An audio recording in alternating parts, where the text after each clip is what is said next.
Hey everybody, it's Angie and welcome to Hot and Flashy and welcome to today's vlog video. So I took last week off from filming videos and producing videos, and I wanted to do a staycation and just hang out at my house and get a lot of unpacking done. And so I did some of that, but of course I could use like a month to actually really get my life back in order.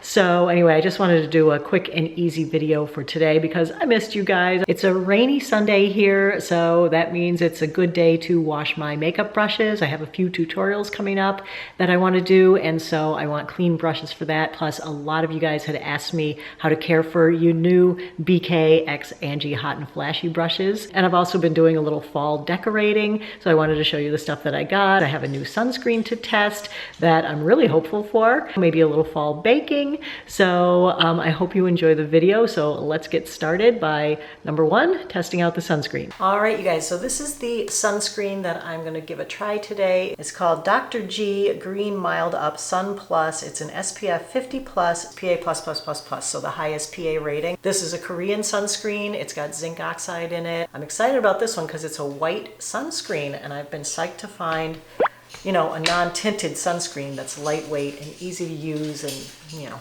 nice. Looks good under makeup, doesn't leave a white cast. Hoping for the best here. Don't forget your eyelids, your eyebrows. Feels a little bit greasy on the skin. Definitely leaves a little bit of a white cast. All right, so I've got the sunscreen on. Now I'm just gonna take the after pictures to show what it looks like when it's just applied. So you guys have seen my filming setup before. Sorry, my desk is such a mess. Working on getting this cleaned up was one of the things I was supposed to do this week that I didn't get done. But just to show you how I do the after pictures, I always hold up the sunscreen so I know which one it is, and I show the back of my hand so you can see if it's given a white cast. So I have my little remote shutter release here. So I just look up here at my camera, hold both, snap my picture. It's a nice looking sunscreen. It feels nice. I've only had it on for a couple of minutes and it already feels really nice. It's not like super duper shiny. It is leaving a little bit of a white cast, but we will do 20 minutes and see if it calms down afterwards. So in the meantime, let's go ahead and wash the brushes while we're waiting for that 20 minutes to pass. So I've got everything I need assembled right here. Here are the brushes I want to wash. And here is the brush shampoo I want to use. This is the Sig Magic shampoo. It's funny, I've been calling it Sigmatic for like 5 years, but it's Sig Magic. I didn't realize. And then this is my brush drying rack. I think this brand isn't available anymore, but there are other brands that I can link below. These are awesome. And then these are my brush cleaning pads. This is the original Sigma one that I love, but I think for what it is, it's kind of expensive. So I also like this Amazon one, which is like pretty much the same thing, about the same size and everything. But I think this one is like $5 or $6, and this one's like $25, which I think is a lot. The brush shampoo is definitely worth it because it's like under 20 bucks and it's the best brush shampoo I've ever used. So basically this mat has little suction cups and you just suction it right down into your sink. And it's really important to have a drying rack for your brushes because you want to be sure to dry your brushes face down like this. Because if you dry your brushes upright like this, then water gets into the ferrule, which is the metal part here, and then it can get down into the handle, which is wood, and you don't want your wood to crack or warp. It'll ruin your brushes over time, so you always want to dry them down like this. I've actually seen some drying racks on Amazon lately that had the brushes drying up, and I was like, no, why are people selling that? They should dry down. So the main brushes that I'm going to wash today are my BK Beauty brushes. These are the Angie Hot and Flashy brush set. Most of you guys already know about this, but if you don't, I released a brush set with BK Beauty about 3 weeks ago, and it has been the most amazing collab, and I just love my brushes so much. There are 7 brushes in the set, so that's the set of 7 that you get in my set. There aren't too many sets of these left, but anyway, that's my beautiful brush set. I love them, but I want to use them in a tutorial, so I need to wash them because they're getting a little dirty, and these brushes wash up so beautifully. And then of course I've got my regular BK 101 here that I need to wash, and a couple of other brushes. So I'm going to do all those. So I'm just going to wet my brushes first, and always wet your brushes aiming down as well. I just usually squirt a couple of squirts of the brush shampoo around on the mat. and then I just rub each brush into it. So now you can see both brush mats in action. And as you can see, all the makeup comes pouring out, and that already is much, much cleaner. Sounds like our 20-minute timer's up on the sunscreen. And then you have these littler parts that are better for doing smaller brushes like this. It's got like smaller little nubbins. Yeah, I'd say the two mats are working pretty much the same. There's really not much of a difference between the mats for me. Then when it's time to rinse, I'll usually put the mat up on this angled part of the sink just so the water can run down. And for this, the water needs to be on a little bit more. I just rinse each brush in water and then just rub it against the mat to make sure I've got all the soap suds out. I don't see any sudsing, so I know that one's rinsed. And I give it a good shake. And then I kind of like to reform the heads. And then that one goes back up into the brush dryer.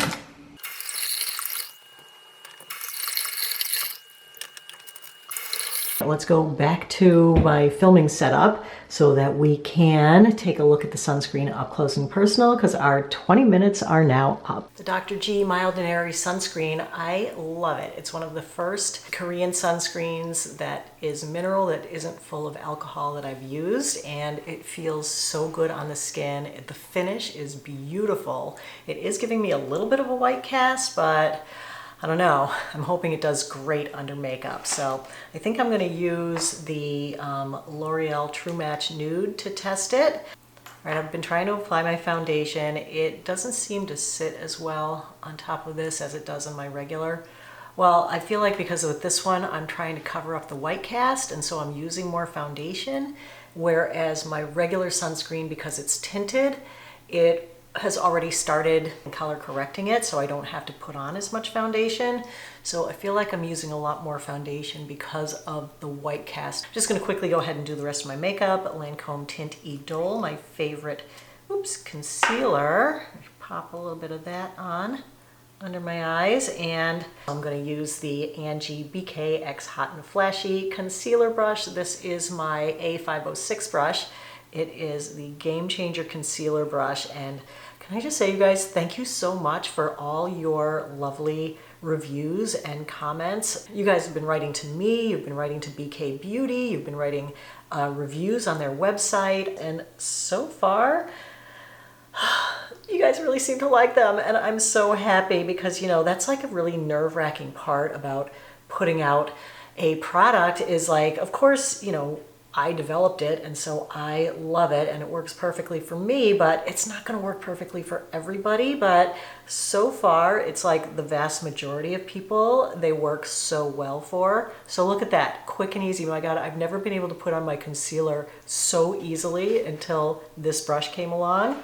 I just think it's the most beautiful brush for applying concealer. So, and actually the foundation I think looks really nice now that I've got it on there over the sunscreen. I gotta say, looks pretty darn good. So it did cover up the white cast, and it's sitting on the skin. It does seem kind of nice and sheer and skin-like, so I'm really liking that.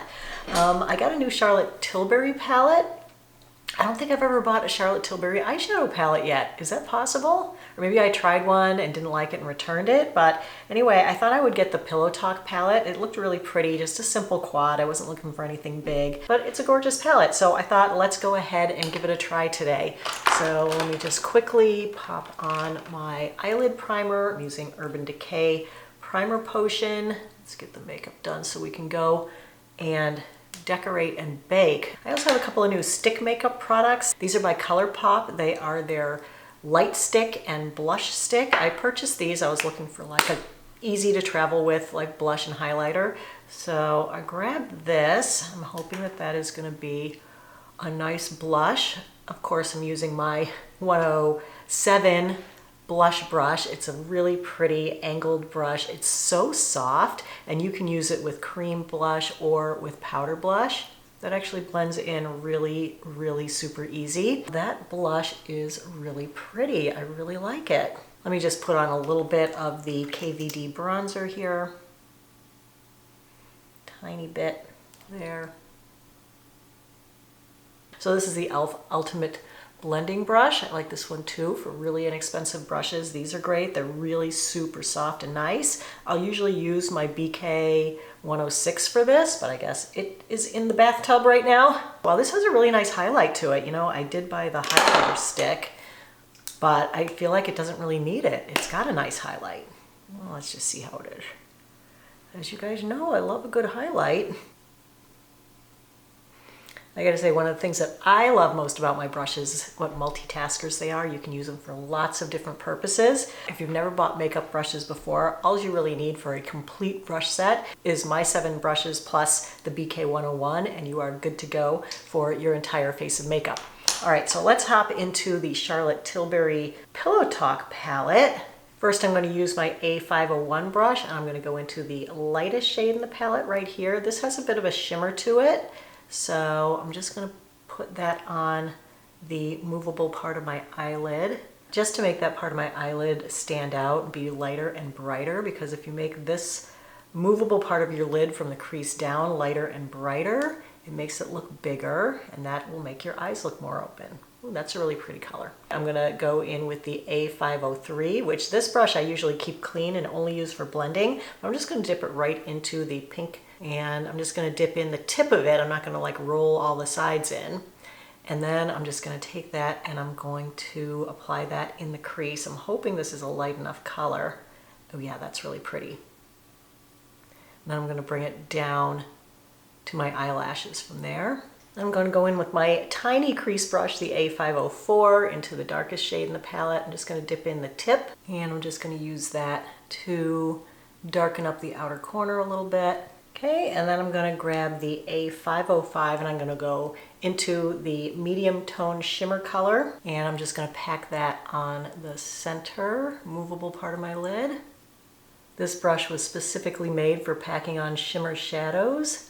And I would always use my finger before to get the color payout. My finger's too big to do like the inner corner, so this brush is perfect because I can do the center and I can do the inner corner. So I'm going to go back into the lightest color with a little bit of shimmer. I'm just going to pack a little bit more of that on that inner corner. If you have those little tiny creases in here, and when you put on your eyeshadow with a fluffy brush, it tends to skip over the creases a little bit, and then you look at your eye makeup later and you've got creases in it. So if you just gently like lay it at the inner corner and then just pull it back along the lash line a little bit, it will iron out those creases and get the eyeshadow into the crease so you won't have that little crease line anymore. Finish up the face with a little eyeliner and mascara. I'm going to use Sephora Waterproof Retractable Liner. This one is in matte brown black. I'm going to tight line. And then for the lowers, I'm going to use the same eyeliner but in a shimmering taupe. And I'm just going to put that on the outer corner. And for the mascara today, L'Oreal Unlimited. All right, let's finish off the makeup with a lippy. I'm going to use NYX Lip Lingerie. All right, so makeup is done. Now it's time for me to go have some lunch. You guys want lunch? Yes? Okay, go to your dish. Takes me right to the fridge. Okay, my dogs eat carrots for lunch. A skinny one for the little guy, and a nice big fat one for the big girl. And then she also gets a handful in her dish. Yummy, huh? This one is limping. Did I tell you guys that she sprained her ankle a couple weeks ago? Oh my gosh, she's got a little splint on it. This thing is called a hock splint. She has to wear it to support her ligaments in the ankle joint because she fell in a gopher hole and sprained her ankle. But it's actually getting a lot better. She's been on a course of anti-inflammatories for about a month, and she's able to put more pressure on it now than she was before, and she seems much more comfortable. My poor baby, she's on the injured reserve list. Lunch is the usual, my salad with avocado, lentils, white beans, walnuts, sunflower seeds, salmon salad, and a piece of toast with hummus. How about a quick outfit of the day before we take a look over at the fall decor I have on going over there? So this is just a little sweater that I grabbed at Amazon a couple weeks ago. I did a little Amazon sweater try on over on Instagram, and I've got that saved to my stories. It's got like these great fall colors. I think that this blush pink goes so well with the shades in this eyeshadow look, and this lippy is just like the perfect fall lip. It's just like a little bit darker but not too dark, and I really like it. And these aren't the jeans I meant to wear today, but anyway, they have the ripped out knees and they're a little bit short. I meant to wear a full length pair of jeans today because it is a little gloomy out, but whatever. I got my little Converse high tops on. I love these sneakers, been showing them to you a lot. And let's spin around here and we can take a look at the fall decor here on the foyer cabinet. I think maybe some fall leaves or something down there would look pretty. I could get rid of the sun hat. The sweaty gardening hat is what it really is.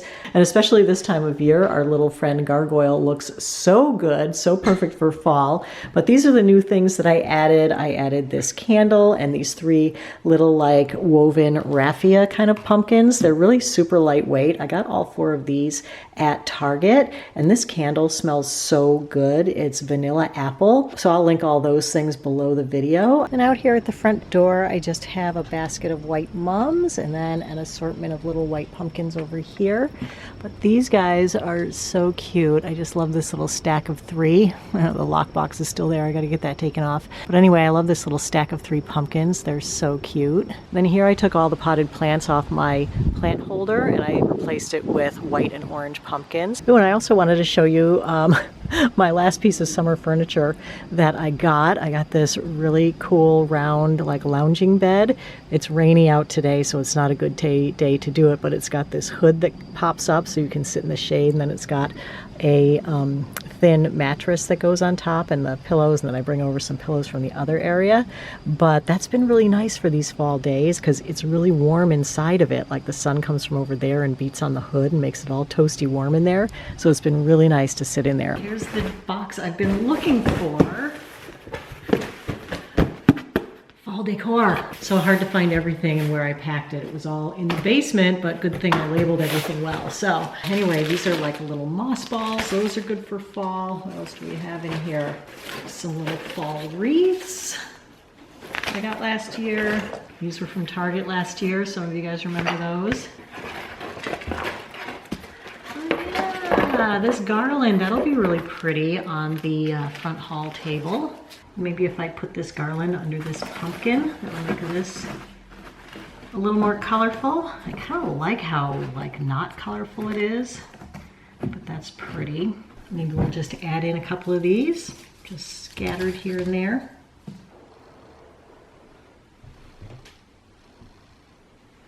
Then I just added this little more fall-like garland under there, but keeping the beach theme. Here are a couple more Halloween decor things I got at Target. So I got this cool little wire basket. It looks kind of like a spider web to me, so I thought that was kind of Halloween-y. But where it has all the holes in the bottom, I didn't want everything to like, you know, if I did these guys, they tend to leave a lot of fluffers around. So I got this tray to put underneath it, and those two are a perfect fit together. And that way, this won't scratch my table if I put it on the table, so I thought that that would be cool for like a little Halloween decor. I feel like I need something tall in the middle, kind of maybe just like a big candle. And then I was going to fill up the rest with these little white faux pumpkins and these little green balls, and I have these little fake greenery things here, so I thought I would just put all those in with a candle in the middle and make something.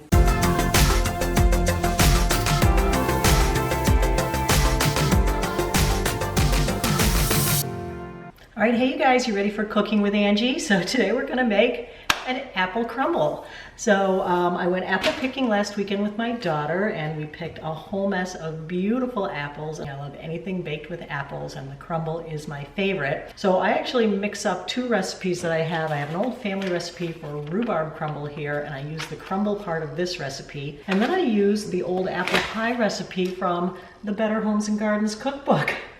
And I use that for the apple part. So it calls for 5 to 7 tart apples. So I've got those here. Of course, they need to be peeled and cored, and that's going to probably take about 20 minutes. So I'm going to go ahead and do that and then come back. And in the meantime, I'm going to preheat my oven to 350. All right, we've got our apples all cored and peeled and pared and ready to go. So now we need a spice mixture for this. 3/4 to 1 cup of sugar. The apples make it really sweet. I don't really think it needs like too much sugar, so I'm gonna go like a scanty 3/4 of a cup of sugar. 2 tablespoons of flour. So I'm gonna go ahead and use almond flour because, you know, the more nuts, the better, as far as I'm concerned. A dash of salt. How much is a dash? Teaspoon of cinnamon. 1/4 teaspoon of nutmeg. Just stir till incorporated. Who else tries to get their apple peel off in one continuous spiral? So this just goes into the apples. I could have used a slightly bigger bowl for this, but they just need to be tossed. All right, and now for the crumble, it's a cup of flour. So I did half almond flour and half regular flour, a cup of brown sugar. So you know how you usually like pack your brown sugar? I'm just doing a fluffy scant cup. Then it also needs 3/4 of a cup of oats, and since I love oats, I'm gonna go with all the oats, no scrimping on the oats, and a teaspoon of cinnamon, which I put in here. And then it also wants a 1/4 cup of nuts sprinkled over the top. I'm gonna take half a cup of nuts and mix it in with this part. So I'm gonna mix the dry stuff together. And then it wants a half a cup of melted butter, which I don't have. I'll probably use half olive oil and half like sunflower or safflower oil. And if this comes out good, I will just write up the recipe the way that I've done it here, since it is kind of a mishmash of things. I'm gonna see if it holds together with 1/3 of a cup of oil, and maybe we don't have to do a whole half. Let's go for it and see what happens. I mean, this could come out bad. If it does, you know, this isn't a cooking show. I'm just gonna mix this all together. All right, so that doesn't seem quite as crumbly. I feel like it does need just a little bit more oil. So just put a glug in. And then we're just gonna split this 50-50, half of it in the bottom of the pan and reserve the other half for the top of the apples. All right, so we're just gonna put half of this in here. Half of the side, and then you just press it into the bottom of the pan to make a crust. So here's what it looks like in the bottom of the pan. And then we just take the apples and dump them right on top and give it a little shake. And then we take the rest of the crumble, just distribute it evenly over the top. That's going in the oven for an hour, and I'll be back and show it to you when it comes out. All right, you guys, the apple crumble is ready. We're gonna let it sit for a few minutes before we dig in. Mom and Dad are here. So that's it for today's video. What else did I want to say? There was something else I was thinking of, but I can't remember it. So that's it for today's video, everybody. Have a great day. Thanks for watching. Don't forget to subscribe if you haven't already, and take care. Bye-bye.